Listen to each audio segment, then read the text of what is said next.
Newsfirst Newsline with Faraz Shaukatali. Hello, wonderful morning to you. This is Newsline, live as always from the Newsfirst studios in Dawson Street in Colombo. And it's another wet morning, but the conversation this morning is anything but wet. It's all about gas and power and energy and the security and whether we need clean energy, whether we need affordable energy, or whether we need affordable clean energy. To discuss all these problems and options is the former chairman of the Ceylon Electricity Board, Mr. Anura Vijaypala. Very good morning to you. Very good morning to you and to everybody. Nice to be back with you again. Indeed, indeed. Have you been enjoying your retirement? Of course, I am not retired. I am a full-time employee of Morato University. So I am still working full-time there. And your students listen to you more than the people at the CEB? I think all the same. They accept me as me. Okay, good. Now then, how is the energy security situation of our country? Unfortunately, for the last 20 years, I would say, our plans have not been implemented correctly, and our plans have been sometimes have had ups and downs, and altogether we have been not treading on the optimum path, and consequently our consumers are paying higher tariff than what they should have been paying. Right. Why is this brought about? What's the problem? I think the problem is that the government has a monopoly, CEB, and there are too many interventions and there are too many interested parties, and therefore even though you make plans are twisted by various forces, and which consequently result in deviations from the optimum path. Right. Is it, I'm loath to bring this word in so early into our conversation this morning, but is it because corruption has set in? I think so, yes. There's a lot of corruption in wherever you handle a lot of money. Yeah. So the electricity sector is a lot of money involved. Therefore, many people who are crooked people as well, they are eyeing on this field. There are fair business people, they are eyeing on this field. So I think it should be more fair people fighting for and getting tenders and all that, but not crooked people and not crooked ways. And our politicians should also be careful not to encourage these crooked people into this, because that will kill the whole country. And what you're saying is entrepreneurship is good. Yes. But not beyond. Not beyond. I think the private power, private investments, we should encourage on a fair basis. And that should be on a win-win situation, winning for the investor and for the people and to the utility. Now, much of this central bank bonds matter, much of the concern has been that the EPF was like a waiting customer. So in that same way, when you're encouraging private power, we should be careful, shouldn't we, that the CEB is not just waiting to buy anything. Exactly. Because otherwise it will all get out of hand. Yes, I think it should have enough powers, and the Ministry of Power and Energy should have enough powers and enough intervention. And the government should allow them to work independently, so that the forces will balance, to the right spot. Otherwise, if you just hold one party by the neck, and the other forces will overcome that, and then the right balance will not be there. Now, I want to go on to about coal power. I've in my research found that in Berlin there's a coal power plant right in the city. I wonder how that's going on, because I have a relative who lives there, and they say their windows are not covered with ash and so on. Yeah, I think the coal power has gone through many generations, first generation, two, and many other generations. And the newest coal power plants are quite different from the usual coal power plants we used to have. Unfortunately, we have those old coal power plants at Noracholi as well.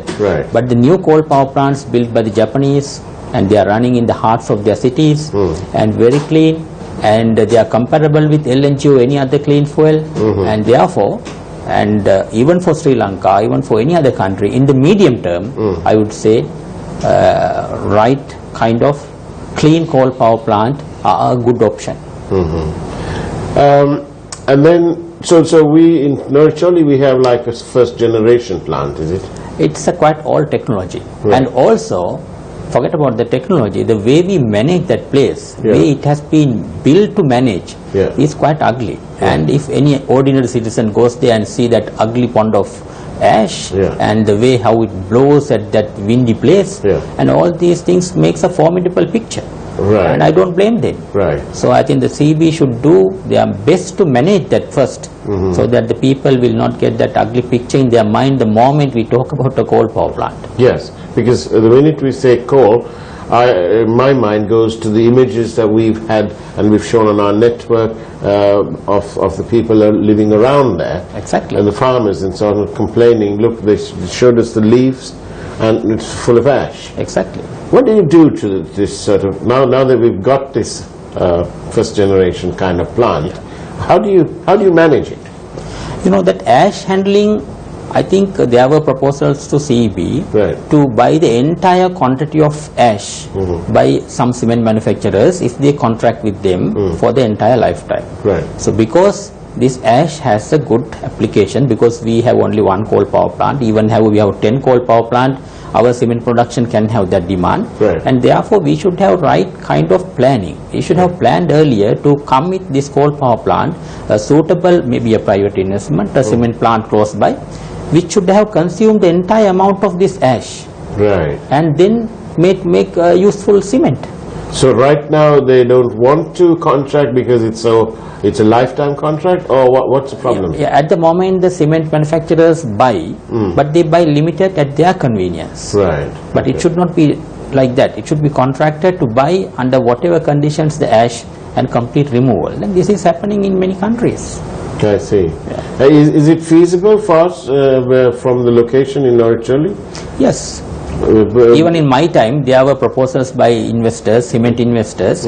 If the CEB is contracted with them for a full release of every bit of ash to them, they are prepared to contract and take it away. And how would they move it? They wanted two options. They wanted to have them by barge to a cement plant in south, or maybe even by other means like seal trucks or whatever. I see. Because these are manageable problems. Dumping is not the, like garbage dumping, dumping ash is not the answer. That you have to understand. What do they do with it now? They partly they dispose to cement manufacturers. All cement manufacturers buy fly ash, and partly they dump in their ash yard. I see. Now there is some concern with the unions and so on that the long-term power generation plan has not taken into account coal. Is that right? You know that in my time, when I was the chairman there, the CEB submitted their draft long-term generation expansion plan to Public Utilities Commission for approval. And now I noticed very recently, last month or so, maybe in July or whatever, I can't remember the exact date, they have, the PUCSL approved another option that was in the plan, which is about $1 billion more expensive than the base case plan which the CEB was expecting to get approved, and it contains completely LNG power plants for the entire horizon of 20 years as base load power plants, and not a single coal power plant, and about 5,000 megawatts of LNG. I see several drawbacks in this approach.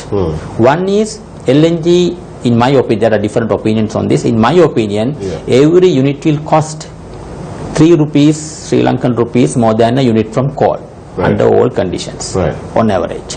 But I made it 4. Was that because my calculation? Yes, there are different people put that in different pictures, but I discussed with LNG producers, LNG marketers here, and they agreed with 3 rupees. So I think that's a fair one. So every unit we purchase from a LNG power plant will be about 3 rupees more expensive than the coal power plant. And the second one is, when you, I'm looking at why the Public Utilities Commission didn't have the right balance of thinking.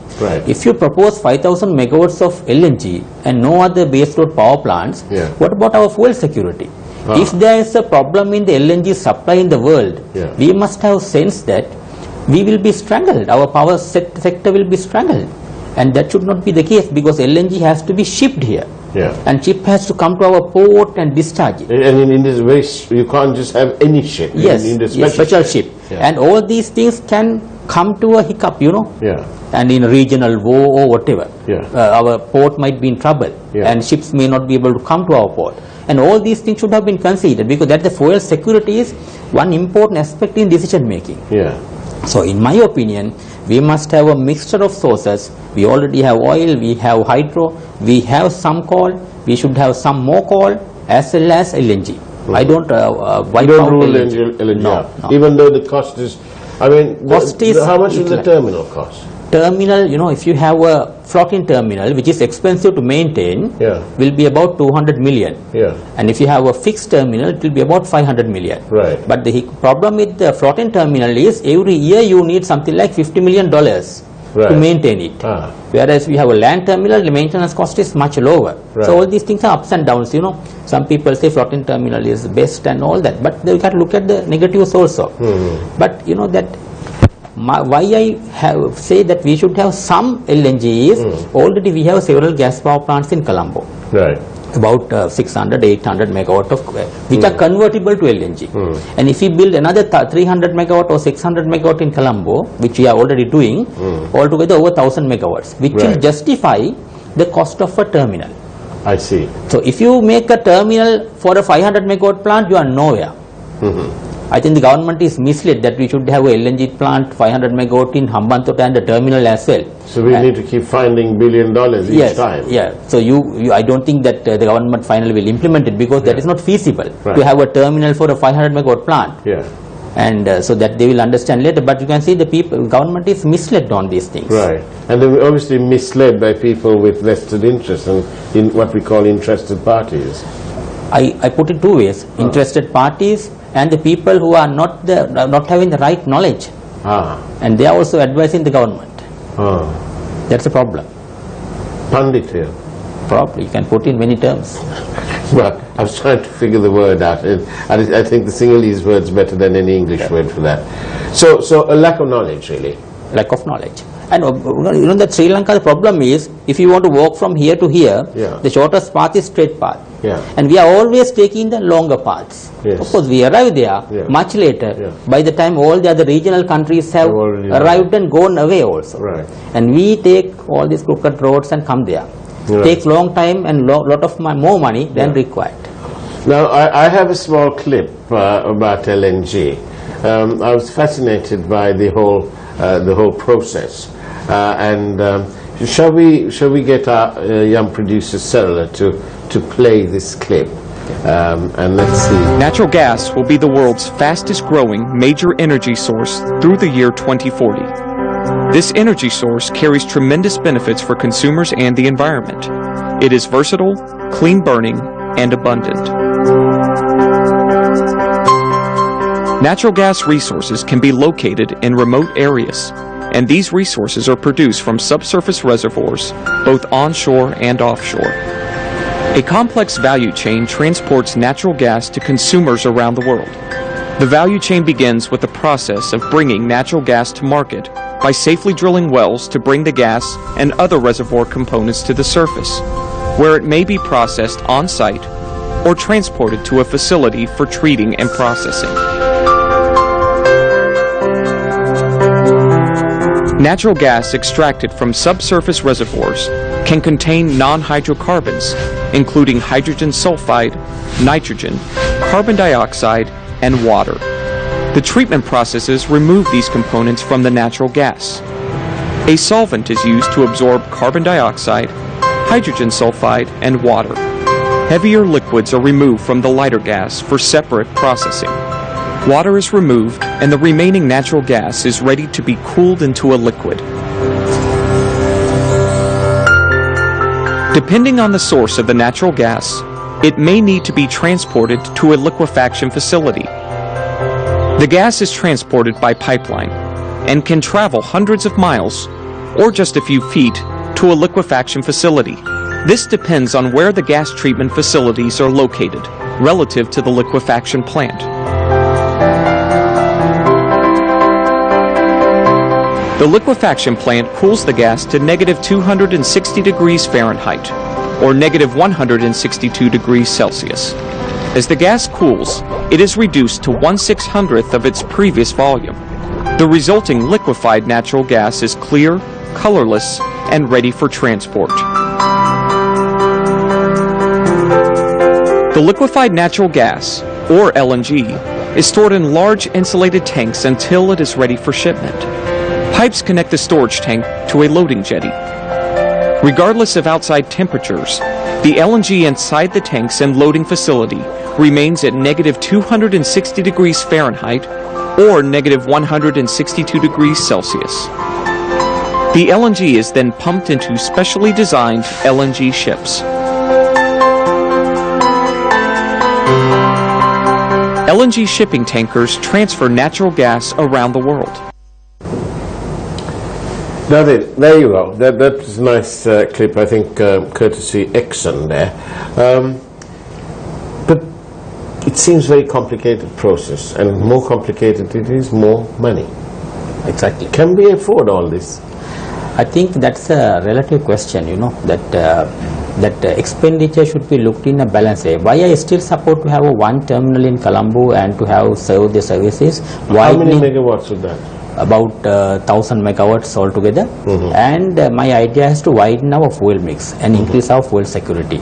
And also, you know, that let me add to that clip that you know that there is idea that the coal is much more polluting than LNG. There are two kinds of pollutions in this.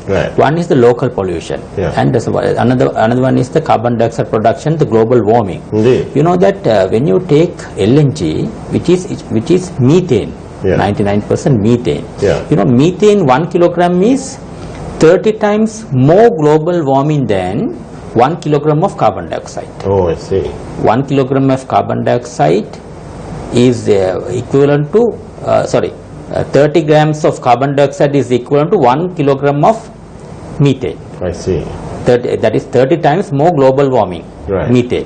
So this all the relative advantage of LNG will be lost depending upon the amount of leakage, gas leakage in the process. I see.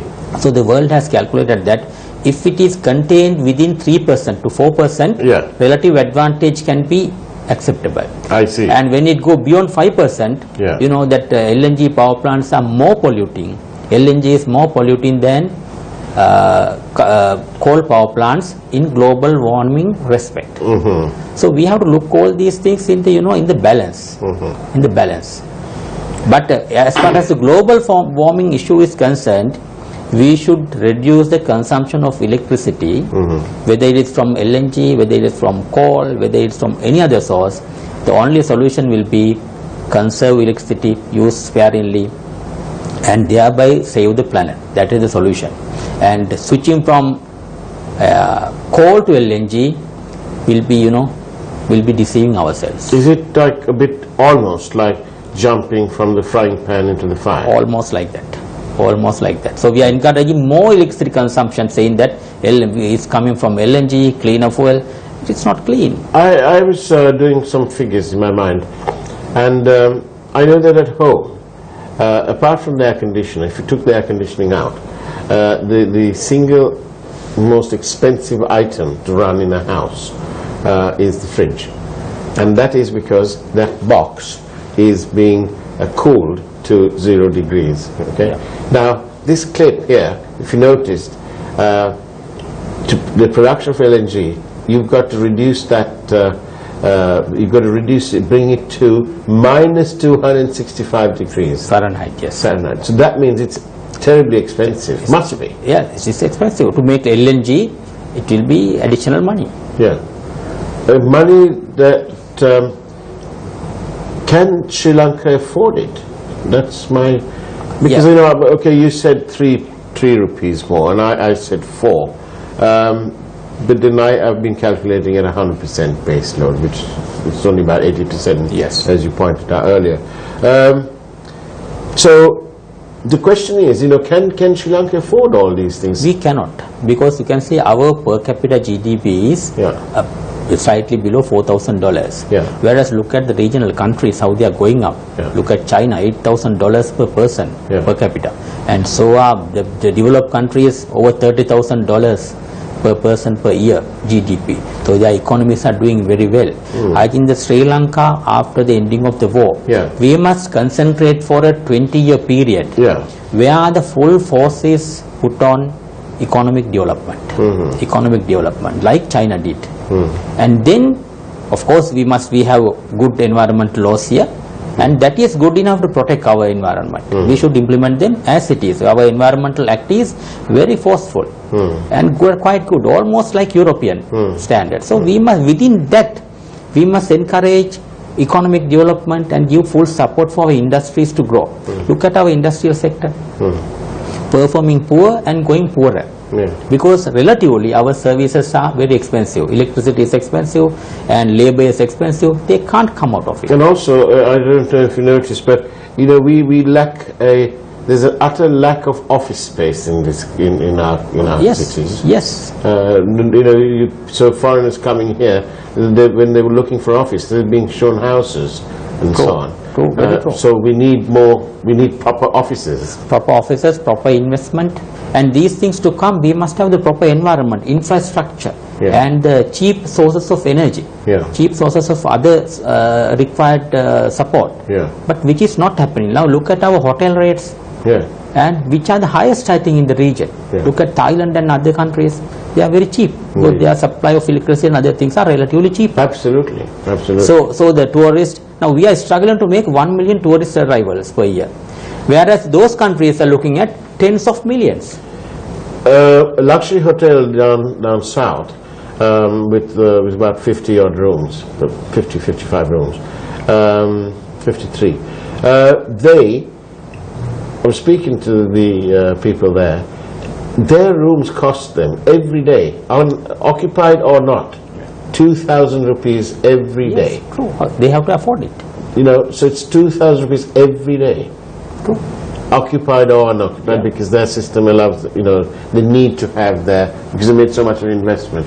So, you know, if we have expensive electricity, there are little innkeepers, if you like, small facilities.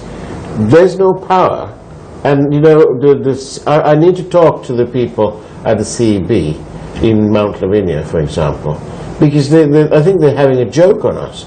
Every weekend they do some work. It's every weekend that those guys need the power. And so there's no power. Your rooms are not selling because nobody's coming to stay in a warm box, are they? Exactly. So these are all the problems. But what is the best mix? Do we need just cheap power, or do we need clean power, or do we need clean, affordable power? We should have clean, affordable power. And initially, to start our marathon, you know, we must put our full force to run. And for that, we need initially at least about another 2,000 megawatts of cheap, clean coal power. Right. And based on that, we can of course build upon our renewables, solar, wind, and LNG, and everything together as gradually we become strong and strong. Solar, that's another. Somebody sent me a question about that actually. In your power projections, what percentage is allocated to solar power potential? Why is it being delayed in Sri Lanka?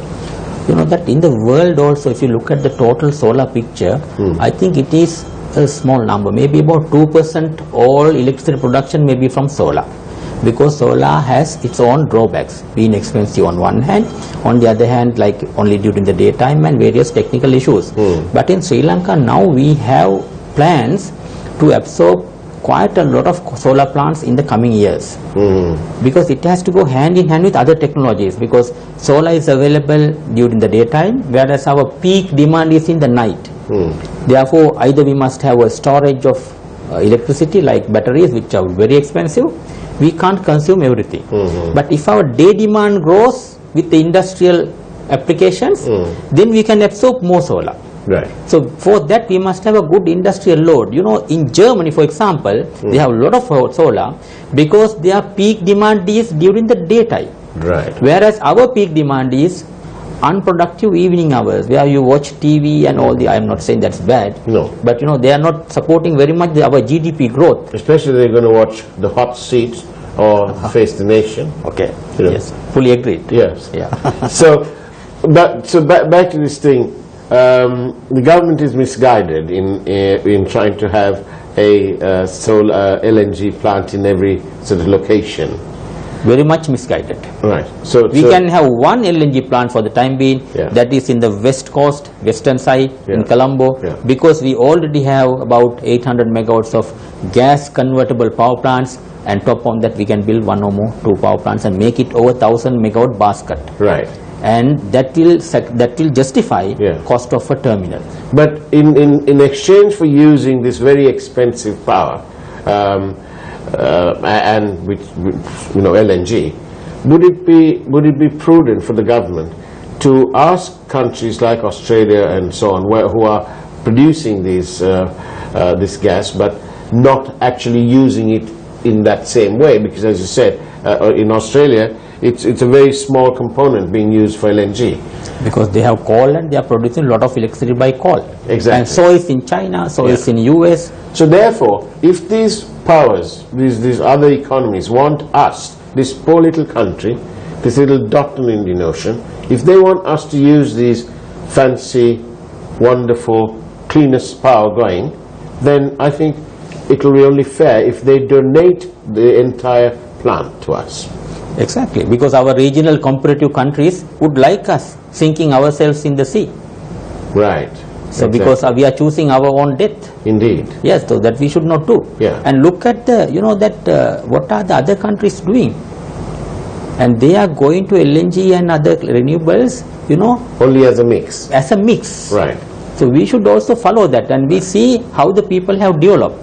So, but it is astonishing. This long-term power generation plan has got what, 5,000 megawatts of proposed LNG and no coal. They've forgotten all about coal. Exactly, which is very strange.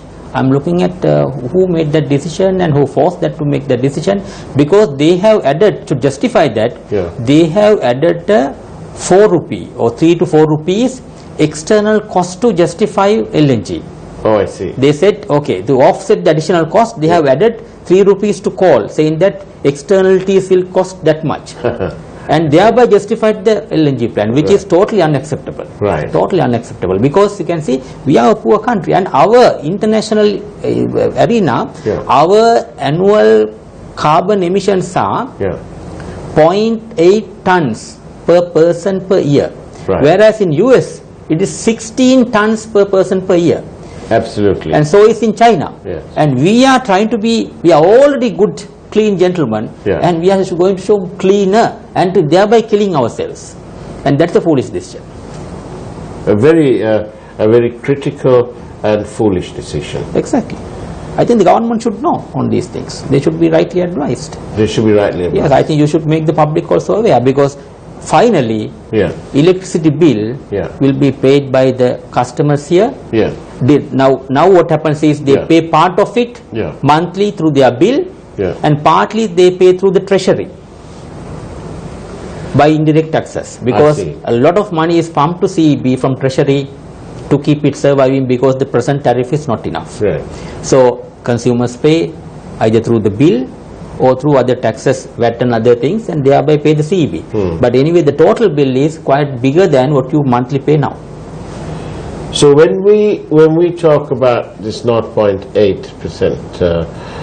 use, 0.8 kilotons per person per year. Right. So not very low emission. Not even a kilo. Exactly. Yeah. Look at the other countries, much bigger. 16 times. 16 times, or not 16. Yeah. Even more than that. Even more than that. Well, you know, Mr. Vijaypali, it's been absolute pleasure talking to you, because you've made so much of sense, and no wonder you are. You know, I'm envious of your students, because they have a good lecturer, because you've made me understand several things. Thank you. And those students, I hope they follow your lectures, because they can learn a lot. Thank you very much for being on our network. We look forward to having you on our network again. Thank you, Faraz. And well done for all your work at the CB. It's a pity that you couldn't carry on and finish off what you started. Yes. Unfortunately, due to personal reasons, I had to get out of it. Right. Well, you know, we can always live in hope. And we hope that you play a significant role in the development of our energy security. Thank you again. Thank you very much. Appreciate your presence here. And that's it from Newsline on Wednesday, the 6th of September 2017. Take care. God bless.